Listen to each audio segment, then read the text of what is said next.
Sarasota, it's Bob. So it's been a wonderful grind over the past 18 months. We've had some fabulous guests. We've produced over 150 episodes, and we've had over 10,000 listens from you wonderful folks in the greater Sarasota area. It's been a lot of fun, but also it's been a lot of work. And so we've decided to take a little bit of a break until this fall. When you check out other podcasts, you're going to see that most put out a new episode only once a week. We put out 2, so of course that means there's twice the work. A lot of show notes, scheduling, guests, editing, et cetera, et cetera, et cetera. So we've decided to take a little break for the rest of the summer, and we will resume this fall. And we'll let you know. But before I sign off, can you do me a little favor? Reach out to us via Facebook, Instagram, or LinkedIn. Drop us a little note. I'd like to know more about what you want to hear when we resume in the next couple of weeks. That'd be a big help because without you, dear listener, we would not exist. As always, thank you for tuning in. Have a wonderful summer, and we'll be back soon where you can listen, learn, and connect.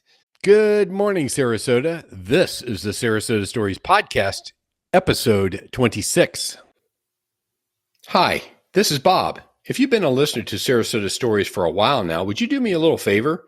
Go to our website, sarasotastories.co, scroll down and enter your best email so you will know when all our episodes will air.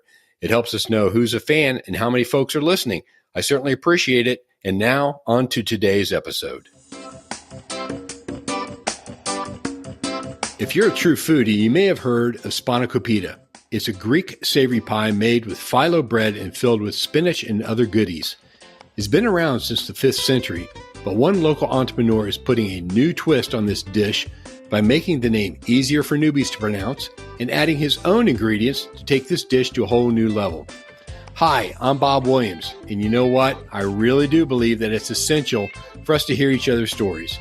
To me, it's what really makes a community feel like home. In fact, that is why I started the Sarasota Stories podcast. It's a podcast completely dedicated to helping people just like you get connected a little deeper with our neighbors in the greater Sarasota area. I do my best to bring you some of the most interesting business leaders, civic leaders, artists, authors, entrepreneurs, physicians, philanthropists, and others who are making a positive impact in Sarasota. My guest today is Jonathan Simone. He's a certified fitness trainer by day, but his true passion is making spanakopita more accessible to the average person. Jonathan's love for his ancestral heritage and food as a second-generation Greek is the catalyst that made him start his newest venture, Greek Triangles.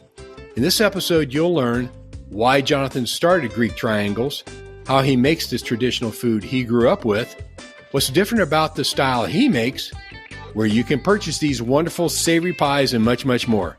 Thank you for stopping by, and it is my hope that you will listen, learn, and most importantly, connect.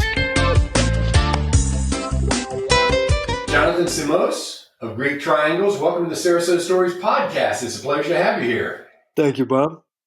Well, my goodness, it's interesting. When I was looking at your background, you've done a lot of things, and I think this last venture that you have undertaken, which is Greek Triangles, which we want to know more about, is the most fascinating and of all because it kind of taps into your heritage and is food items. And so anything that has to do with ethnic food, I'm all about that. So, so we're real excited to have you here. Thank you, Bob. I'm excited to be here. This venture, it came up in 2020. I always saw the potential for it because I feel like Greek food is underrepresented in the U.S., especially with spanakopita. And my father's recipe is the best. It's amazing. So I saw the potential, always wanted to get it out to the public, and I made it happen in 2020. Well, that's really cool. Well, give us some background then. You said spanakopita? Yeah, so Greek food. Your father's background and the recipe and Greek and whatnot. So just give us the whole layout there of how you ended up with Greek Triangles. Definitely. So I saw the potential, and so spanakopita, first of all, is basically traditional Greek food, and it's in the form of a pan in squares or triangles. So it's phyllo dough with mix that has spinach, onion, leeks, dill. There's different things. Sometimes they put rice in it for the moisture. So there's different variations. Eastern Europe has their own version. The Middle Eastern coast has their own version. So there's different types, but the one that we make is typically spinach, onion, leeks, dill, salt, pepper, and has a lot of flavor. So I wanted to get it out to the public, and it's definitely been a journey to get there. No, I'm sure. I'm sure it has been. Now, the term, and am I saying this correctly? Spanakopita? Yes, you got it. A spanakopita is the Greek term for Greek triangles. I mean, it doesn't necessarily translate, but I just make it. Greek triangle is kind of like a play off of what it looks like, and Okay. since most people have a hard time saying spanakopita, I just make it simple and call it Greek triangles. Since my product is a triangle. Is this a term that you created? Yes, it is. I just thought it was easier to say, and since it's a triangle, it's just kind of fun to say. Would you like a triangle? And for customers to say, I'll take the classic triangle or the vegan triangle. It's kind of fun to use shapes. Well, that's cool. So this is a term that you have created, and if you get traction on it, you own it, right? Yes, and the trademark is in effect. So I'm getting all Good. the pieces put together, and it is. I'm glad that we chose that name. It's definitely a fun way to call them. Right. So Greek triangles is something that you have created. Is I think back over my business career, various consultants and other product developers have created certain terms. I mean, way back when, what was it? A lot of consultants got together and they developed a term called re-engineering. That was big in the manufacturing firm. Of course, they wrote tons of books and made millions of dollars over it. I hope the same thing happens for you. Thank you. I appreciate it. I mean, hopefully one day it will be a term that is, recognized universally. Good. This Good. product. That'd be cool. We'll see. Well, give me some of your heritage there. You said your father's the one who really came up with this recipe, or you kind of grew up with it. So tell us what that looked like growing up. Yes. So my dad is from a small village called Ismia. It's on the Corinth Canal, about an hour south of Athens. Basically, walking distance from the biblical city of Corinth. So Corinth is Wow. on one side, Loutraki is on the other side. So like ancient village, you can see ruins. If you will go walk into the village in the countryside, you'll see like ancient walls. It's beautiful.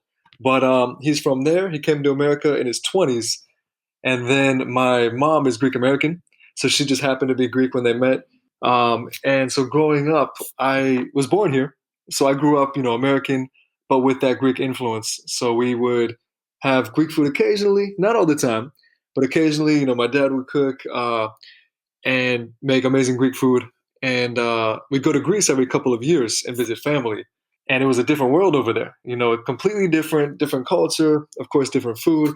I could tell you Sure. stories on that, but I loved going there every couple of years to visit family. I learned so much, and it was such a great experience every time. Do you speak Greek? That's the thing. I need to learn. I don't. I know some words and some phrases. Oh man. I know, and I even have a tattoo of an ancient Greek word, "dyname," but it means inherent power, potential.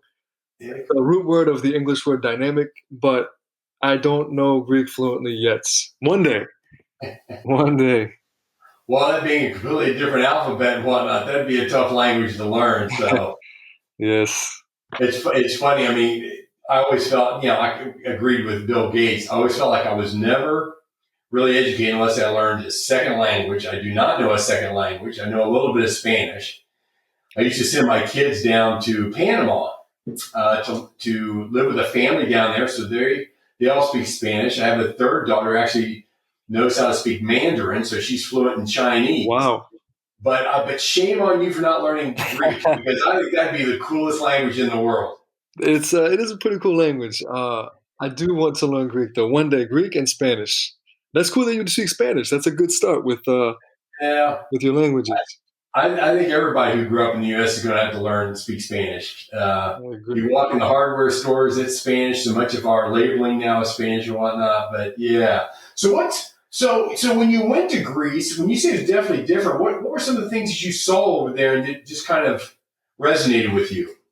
It's becoming more. There's more similarities now, but back when I was a kid and would go over there, I think the cultural differences were a little more, vast. So, the where do I start? Funny story. The things that they eat. I was in my grandmother's house and I was looking for ice cream one time. There was a white bag in the freezer, and so I was thinking, oh, maybe there's ice cream in it. I don't know why I thought it was in a bag, but so I opened up the bag and there it wasn't ice cream. It was animal meat. It was goat meat, and yeah, it was a little bit of a surprise when I was looking for ice cream. So it Was it cut up, or were there any eyeballs or heads or anything uh, like that? it was actually a goat head in the freezer. Is is that right? Yes, but of course now things are changing. But it was the older generation that but there's cultural differences, food differences, what they eat. So yeah, it was a surprise, but it's a funny story now. Certainly. I mean, I always loved some of the History Channel's programs because typically it's somebody traveling around the world and it's cultural programs, but they're really talking about the local food then. And of course, that's always one of the pillars of culture. But it sounds like a wonderful trip. I've never been to that part of the world. I've done a lot in South America, some in Europe and whatnot. The only time I've ever had goat, quite frankly, was in a very nice restaurant in Buenos Aires in Argentina. But Ah, there were no heads or eyeballs or anything. It was prepared for it was definitely prepared in a Western style, I guess. good, good. And then the culture, is very similar to like Mediterranean culture, similar to Latin American culture, very animated, Sure. very lively. So it was like my big fat Greek wedding. Everyone's loud and having fun and Right. centered around Right. food. But you were born in the United States, correct? Yes, actually here in Sarasota at Sarasota Memorial Hospital. Oh, okay. All right. Well, both my wife and I were born in the same hospital, little town in Southwest Ohio. Oh, So nice. yeah. So, but we like it down here. I hope you don't mind us Yankees coming down here. No, of course not. It's not Just, just, having. just, just buy a lot of Greek triangles. Yeah. We'll be good to go. And as you know, a lot of the snowbirds are northerners, and it's great having northerners come down, and they become regulars, and they're so friendly, they're so nice. They really they're a big part of this town. I hope most of them are because this is still a pretty small town. So we'll see how much the increase in traffic changes people's attitudes. But I've been coming down here for many years and always loved Sarasota. It's a great place. It's a great place to have a business like yours as well. Because what I do appreciate is it didn't used to be, but I think it's becoming a food town, a foodie town. I mean, you can get some of the more ethnic foods and more high-end foods, a lot of creativity and whatnot. So I think what you're providing is just going to add to the richness of it. And so I'm really looking to see what you're going to be doing over the next several years to get traction there. But tell us a little bit more about the product itself. For our listeners, you said a little bit about what goes into it, but how is it made? Where can people find it? That type of stuff. Yes. So the I'll start with what it is, and then how it's made and where it's made. So it is a large triangle of phyllo dough, so about 6 inches on one side, 5 to 5.5, so on one or the other. So about like a sandwich size. So it's like a meal, and it's mostly greens inside. So it's spinach, onion, leeks, dill, feta cheese, a little bit of egg in the mix to bring it together, salt, pepper, and then traditionally they use a lot of butter. But instead of butter, I use olive oil. So it's a healthier version, but more of the Greek version. So it has a lot more flavor than what people are used to. Because in America, before I get to the preparation, like I said before, the bar set so low where if you buy spanakopita from Publix or Costco or somewhere else, typically it's a thin layer of just feta and a little bit of spinach, mostly Yeah. phyllo dough, not a lot of flavor. So this is the opposite. This is much more greens, much more mix, about 3/4 cup, actually a little more mix inside of it. So it's meant to be a meal, a healthy meal. I'll make the mix in a commercial kitchen. So Chef Mike, he's a local caterer, very well known. He does weddings and a lot of local events. So I operate out of his kitchen, and I'll use a Cool. lot of local produce from Detweiler's, a lot of greens. I'll make the mix, chop everything up, saute it with some olive oil, salt, pepper, and then once it cools off, I add the feta and the egg. mix it up, and then wrapping it is a process. So wrapping it is like a science in itself. And then that's it. I'll wrap them the day before and bake them the morning of for the market, so they're nice and fresh. Yep. And that's it. Well, that's very cool. I'm actually on your site right now looking at some of those photographs you have there. It's a shame. I mean, in order for me to keep the weight off in this town that we live in, where you can go out and party every night, I'm practicing intermittent fasting, so I haven't had anything to eat. And now I'm on your website looking at these things. We may have to cut this interview off short. Yeah, the pictures look definitely look good. They do look great. So when you package those up, you just put those in you put them in a aluminum pan and bake them, or Yes, I'll put them on trays with some parchment paper, and then right? and then I'll also provide frozen ones where I'll just put it in plastic wrap and then a label on it, and then in a baggie for now until I perfect more, better packaging, and then we Right. freeze it. But the I'm working on the packaging and also shipping next, so I have that Yes. next on my to-do list. Right. Where do you sell most of your product now?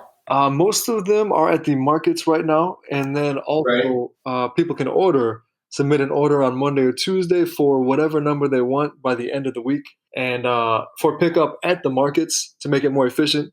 Because I used to deliver, but that was a lot of run around. It wasn't efficient for me. It's difficult. Yes, It's really tough unless you hire somebody to do it for you, and then that cuts into your profit margins. Yeah. exactly. So I realized picking up from the market's better until I can perfect shipping. So then shipping will be next after that.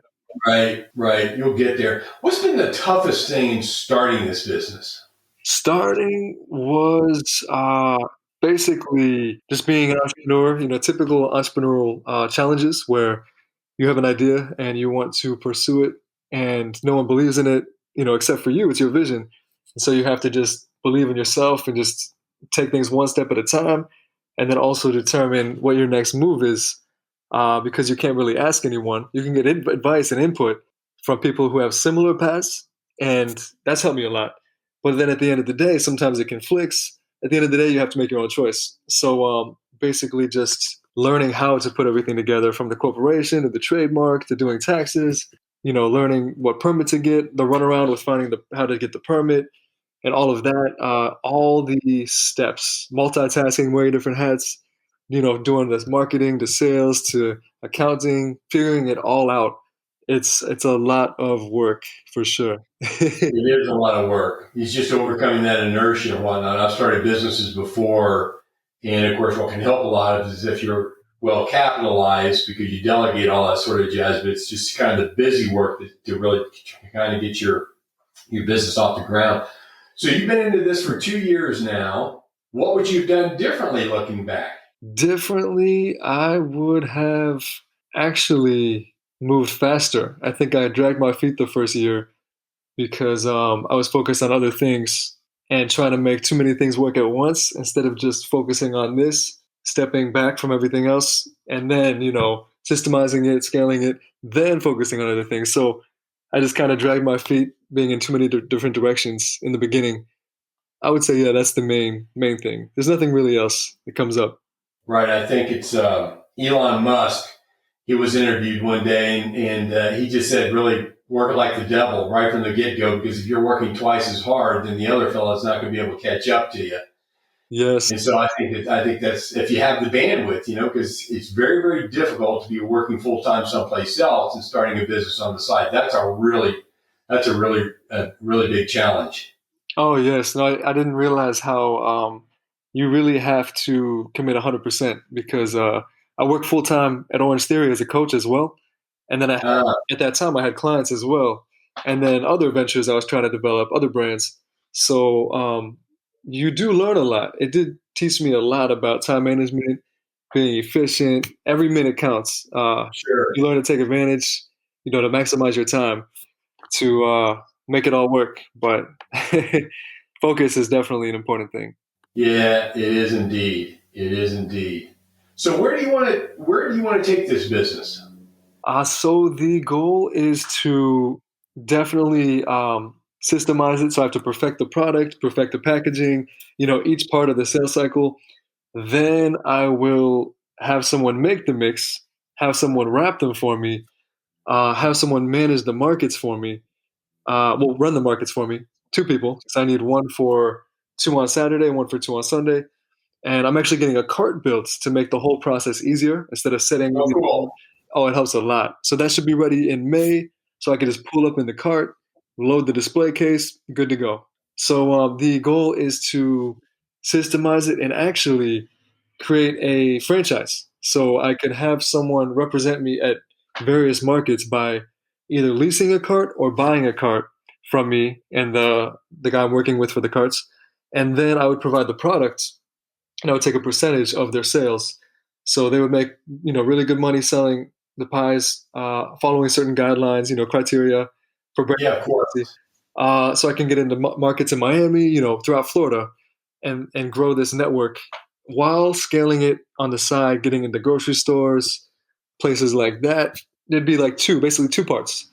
Scaling it in grocery stores, going big with it, having a product I can ship frozen to grocery stores, consumers, and then the other side would be the franchise with the farmers markets. And then the step once I can systemize that and have a team for that, Sure. getting that going, then I can step back and focus on other ventures that I have. Trying to get repeatable results, I think, is what any new business is aiming for. And right now, since you're the CEO and the dishwasher, that is a very tough road to hoe. You mentioned that you were doing some coaching. Tell us about that. Yes, I'm an Orange Theory coach, downtown Sarasota. Uh, And so I've been there actually 4 years now, and it's been a blessing because I was always more introverted. And so I really helped me get more comfortable with groups of people, and I grew so much from it. But also the community has been so supportive and so amazing with everything, especially this venture. They support me at the market. They've ordered for the past couple of years. absolutely. They're amazing. The community. Absolutely. The bigger group that you have around you, the better, particularly folks that are interested in what you are. That's a great thing. Well, I will say I did find you on the internet, and I mentioned this to you last time that we spoke. I said, you put up some incredible weight out there. I was very impressed. You remember that? I remember you mentioned. Yeah. Now, please don't tell me those were still shots where you're just really grunting really hard to hold the 65-pound dumbbell. That's funny. No, no. Fitness has always been a big part of my It's life. impressive. Thank you. I appreciate that. I started working out when I was 16, and it Yeah. was always my outlet. And so I would channel everything into making progress. And I knew I wasn't going to be the biggest because I'm 5'11", like 180 pounds. Right. I wanted to be as strong as possible. And that started my journey. So I would push and push and push. And I thought it was fascinating how the body will continue to adapt. So I just kept pushing and I would stay roughly the same weight after I gained muscle the first year and a half. I wouldn't really change weight, but I just kept getting stronger. But along with that did come some, challenges where I learned the hard way how to work out. So I had a lot of imbalances and injuries, a lot of imbalances. So I had to correct them. So I actually pursued the credentials. So I'm a master trainer with ISSA. And I've heard of it, yes. I am working on becoming a master trainer for NASM. So I'm always working towards a new certification. But the point, what got it started was me trying to fix myself because I couldn't afford a personal trainer or a physical therapist when I was younger. So I started pursuing credentials to fix myself. And I found a passion for teaching people how to work out, which is actually another venture that's coming down the road.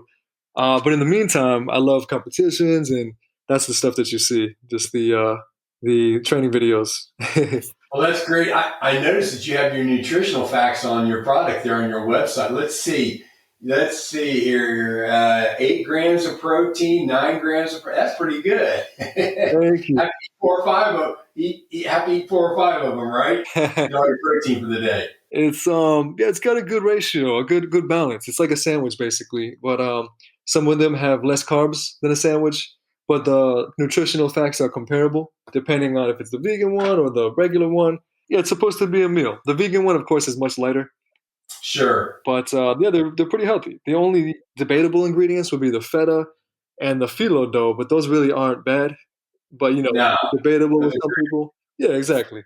I just recently went to plant-based about 6 months ago. I had some health issues that came up, and so I'm always interested in the protein aspect of it because I've really knocked down the animal products. So the real challenge is, of course, is to find a plant-based protein without going to the powders and all that sort of jazz. I try not to. I'm not much of a smoothie guy. I throw a bunch of peanut powder in there to get my protein up. But yeah, I think the feta will be great. I think it's great that you have a vegan version out there because that's just such a growing diet out there.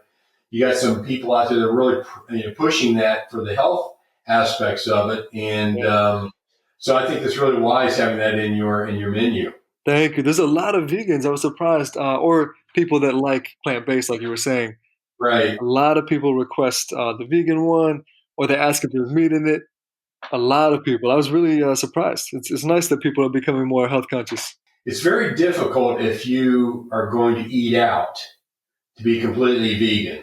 I have had to learn to cook at home, but when you go out, the restaurants they're getting better, but they're just not as accommodating. So I think if you can develop more products along those lines, who knows? I mean, you're really early in your journey here, but you may be able to get traction and really separate yourself, from the other Greek Triangle folks out there. That's a good idea, though. To You're going to need a little more market experience, I think, maybe to figure that out. So if people want to find more about you, you have your website, Greek Triangles. Where else? GreekTriangles.com.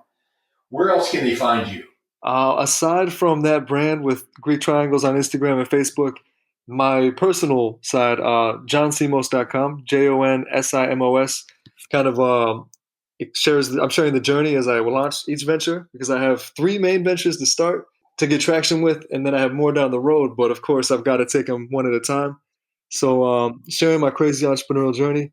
So johnsimos.com, and then Instagram, same thing, JONSIMOS on Instagram. Facebook is I think it's John W. Simos on Facebook, or just Jonathan William Simos. But that's it. They'll find you. Yeah. They'll find you. Well, John Simos, has been a Greek Triangle. It's been a pleasure to have you on the show. Let's do it again in the future because I want to see your face on TV when you've launched this franchise and you're on Shark Tank. Thank you, bro. That'd be amazing. All the investors are going to fight over your newest invention. Yes, I can't wait for that. All right, it's a pleasure. Thank you, bro. I'll talk to you soon. Thank you so much for stopping by. I sure hope you enjoy listening to our interviews as much as we do providing them. If so, would you do me a little favor? Go to sarasotastories.co and enter in your email. That way you'll get notifications of all upcoming episodes. Also, you can find us on Instagram, Facebook, and LinkedIn. And remember, no matter where you go, to listen, learn,